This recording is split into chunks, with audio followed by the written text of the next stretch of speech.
A group of Finnish cavers travelled to Norway on February 6, 2014, to conduct an exploration of Plura cave. For them, this was the ultimate challenge, but the cold air of the northern European winter seemed to portend disaster. They had no idea that their trip would turn out to be one of the most terrifying cave catastrophes in the history of the nation.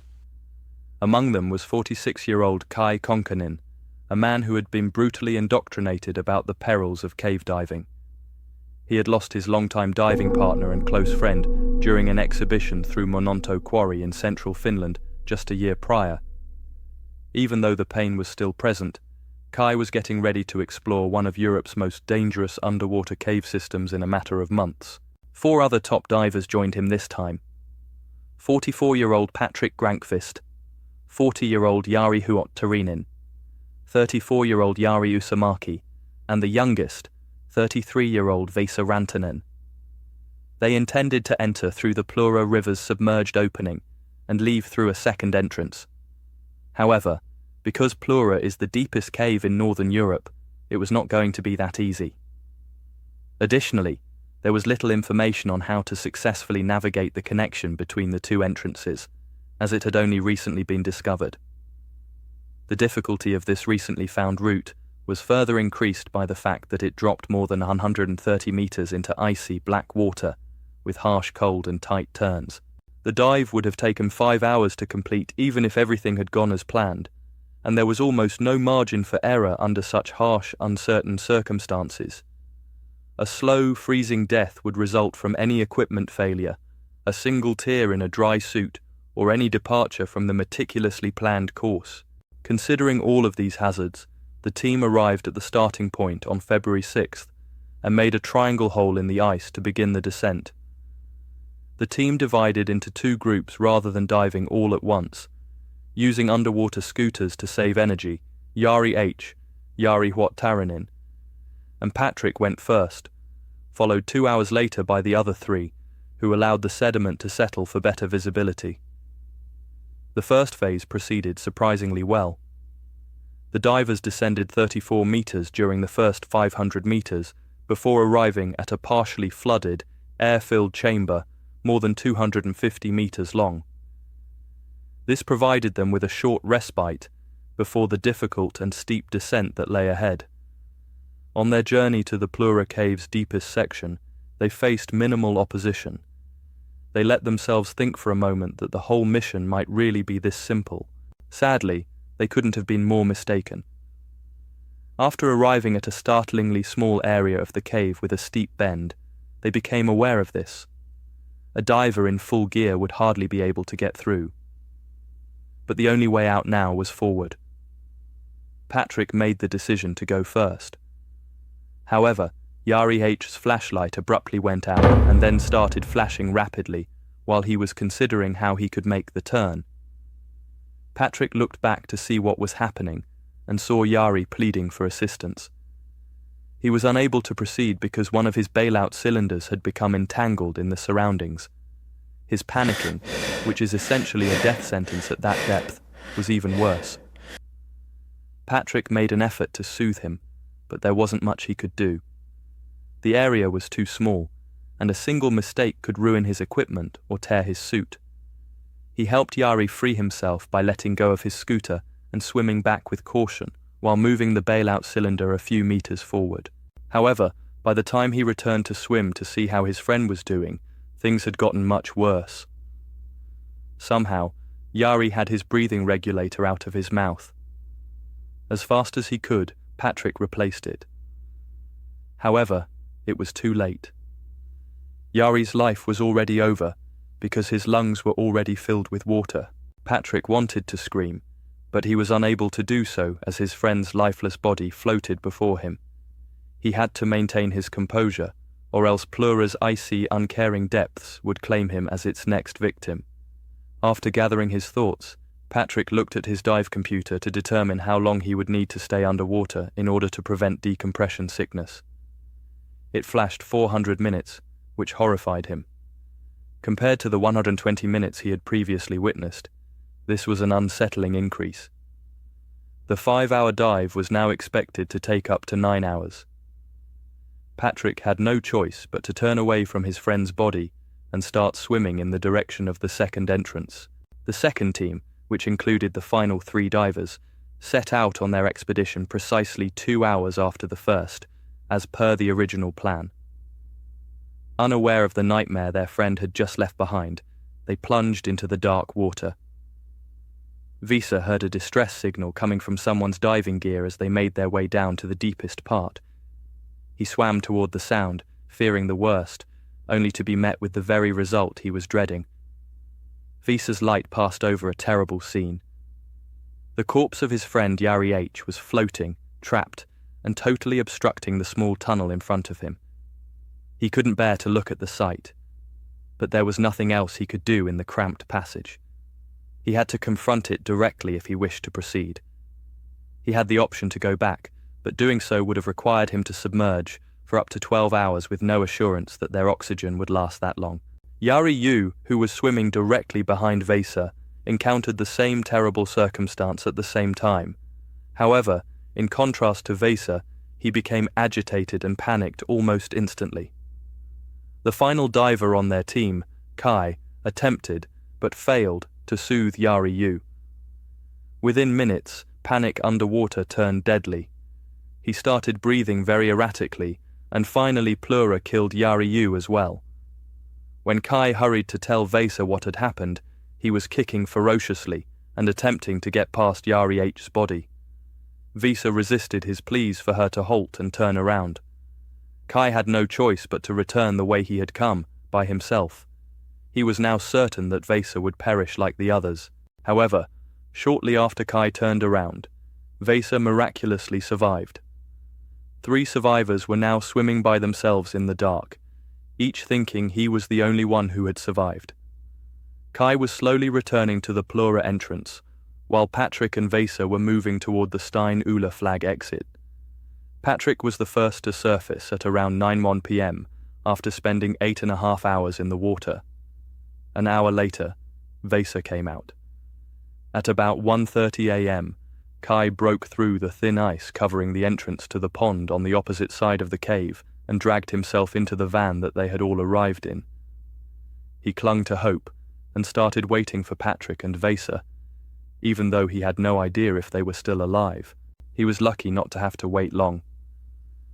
The two's horrifying journey through the underwater cave came to an end at around 2 a.m. when they arrived at the van. Only the somber silence of survivors and the overwhelming anguish of loss filled the reunion. It was not a happy one. Even though Plura was a terrifying cave, it wasn't the only one that tested people's endurance.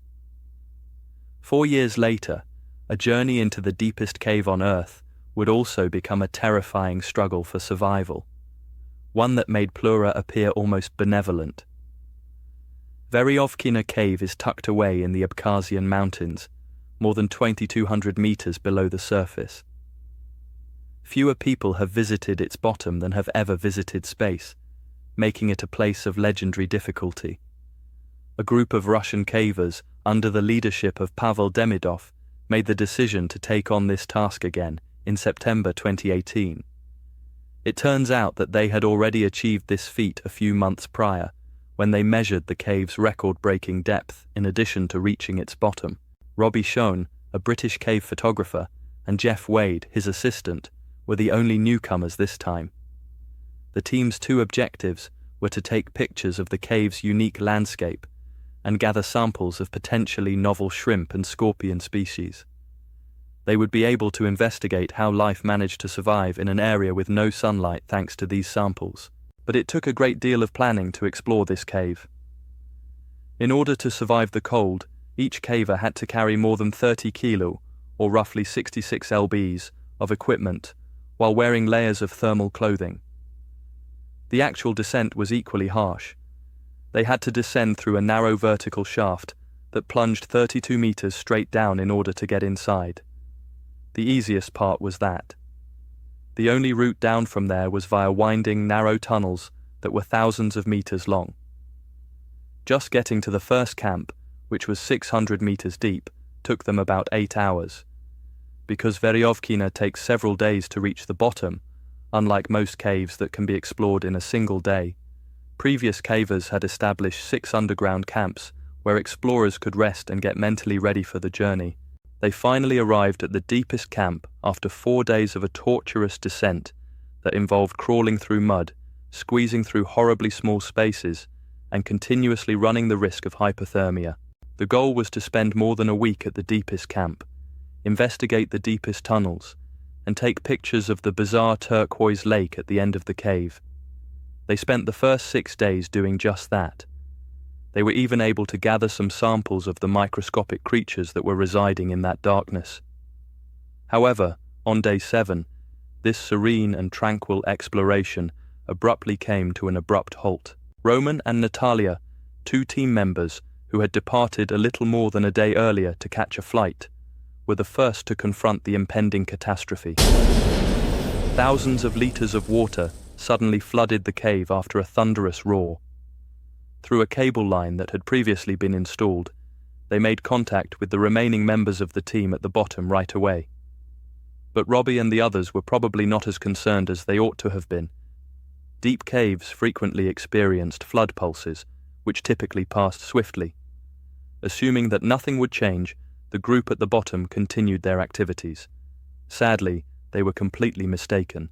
Water erupted from a chasm a few meters from where they were camping and started filling the camp shortly after the warning was sent.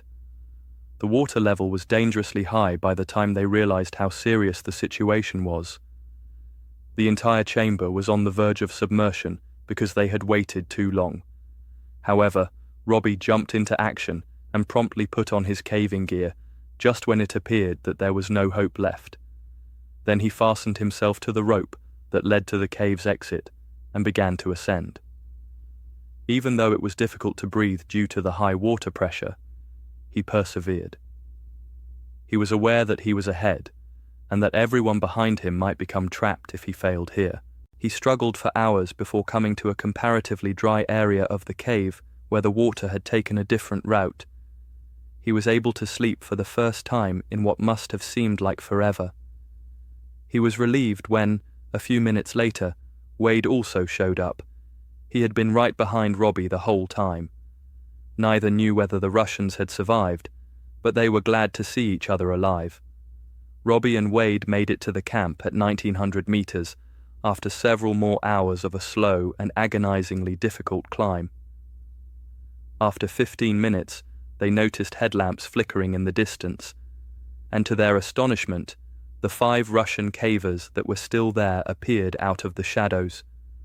They had all just about survived. This was no time for joyous reunions, even though the whole team had barely survived the first flood. They were still cold and tired, trapped nearly 2,000 meters deep in the earth. They had no choice but to gather in the dark, wet camp and wait while they heard the dreadful roar of the water rushing through the passages below. They stayed in the camp for 20 long hours, ensnared in a state of tension, hoping that the water would not rise once more. Thankfully, their prayers were heard. They saw the water beginning to recede. They required this signal in order to start their ascent and eventually reach the surface. The last trip out was a slow, agonizingly painful climb. The team eventually emerged from the cave's entrance after 4 more days of walking and climbing through the damp, cold darkness. Having escaped from a cave that could have easily been their tomb, they had accomplished the impossible. While rising water posed a real threat in Veryovkina, Ted the caver, the next subject, faced far more enigmatic and potentially supernatural threats. The story started in 2001 when a man named Ted wrote a number of blogs about his encounters with strange caves. Ted wrote about a caving trip he took with a friend he only called B in his first entry. They travelled deep into a remote cave in December 2000. They crawled through narrow passageways and climbed over ledges until they came upon an odd object deep within a tiny room, a tiny hole that was only a few inches wide. Ted was intrigued by this hole because he thought there might be an undiscovered chamber just beyond it because of the constant howling wind coming from it. He was ecstatic at the prospect of discovering a place no human had ever set foot on. Ted and B looked at the hole and decided that there was just enough room for one of them to get to the other side if they could somehow open it.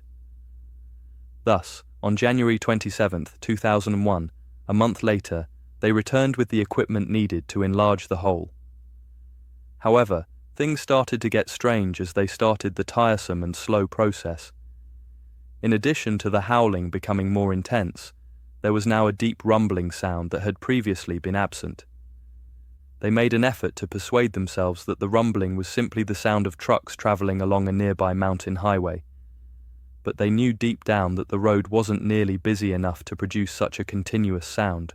When they brought B's dog into the cave on February 10th, the situation became even more eerie. She had previously accompanied them on cave explorations, but the dog became agitated and would not approach the hole once they arrived at the work site. They went back to their original plan after multiple failed attempts to force her to go through.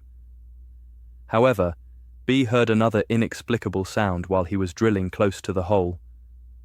It sounded like someone grinding rocks against one another from far down the tunnel. Ted encouraged B to go on, assuming that the ringing in his ears was simply a result of the drill.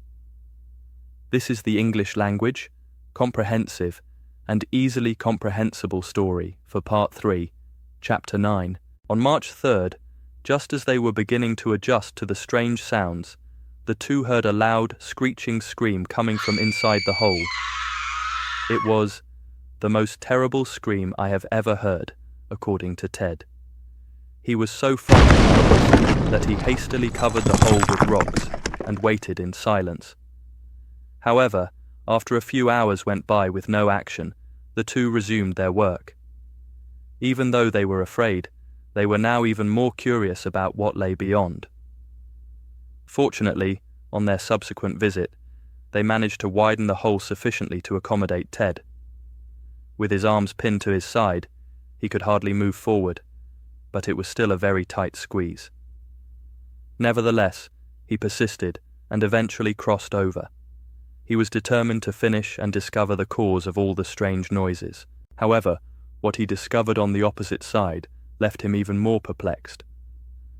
The passage led to an unexpectedly spacious room with a big stone leaning against the wall. But this stone was far too rounded to be natural. He also noticed odd markings on the wall near this stone that resembled hieroglyphics and showed a group of people gathered around an enigmatic symbol. Ted squeezed back through the hole, more bewildered than ever, and told B everything. On April 14th, Ted returned with a friend named Joe, after the two agreed to return with another person who could help them understand what they had witnessed. Joe was forced to explore the new chamber by himself after Ted suffered a concussion after slamming his head against the cave wall just as they were ready to crawl through. Joe waited a long time to emerge from the tunnel, much longer than the journey should have taken. But what was more urgent was the state in which he returned. He was trembling and pale. He simply replied, "I don't feel good," when asked what had happened, and then left the cave.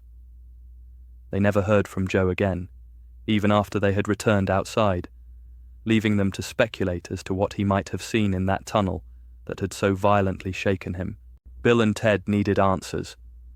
They therefore made a second visit on April 28th, this time armed with the necessary tools, such as a camcorder to record everything inside and a two-way cable phone. Ted entered alone as before, and after a while he came to the big room with the odd stone once more. However, a grinding sound came from behind him as he was looking around. The shock caused him to stand up too quickly, shattering his headlamp as he slammed his helmet against the rock ceiling. Ted fumbled in his bag for glow sticks, afraid of what their green glow would show, but the room was deserted when he cracked one.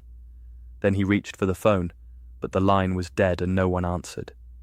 When he threw another glow stick toward the stone after cracking it, he saw something that almost made him scream. The round stone had moved. Now it sat on top of the phone wire, probably cutting it. However, he had a more important query. What or who moved that stone? Then he sensed something scuttling behind him. All he could do was run back. He had no strength to look back. but a foul stench poured in behind him as he slithered through the small tunnel. It was oppressive, damp, and heavy. Gasping for air, he emerged from the hole. However, the two heard the scraping noises coming from inside the hall once more before he had a chance to collect his thoughts. Ted ran after Bea, who had already started to climb out as they fled for the exit. The rope they were climbing started to move as they got to the entrance of the cave. Something was yanking it back. Fortunately, they both reached the summit before the assailant could reach them. Without hesitation, Bea drew his knife and sliced the rope, causing it to plummet back into the shadows below. But the story didn't end there. A few weeks later, Ted promised to conquer this cave and return with answers in a final blog post. Ted's final online post was this. People became fixated on what could have happened as his story spread like wildfire. Some said the opening was a portal to another world, while others said a demonic creature took him. However, when Ted himself was interviewed by the YouTube channel Nick Crowley, all of these theories were shown to be untrue. Most of it turned out to be fake.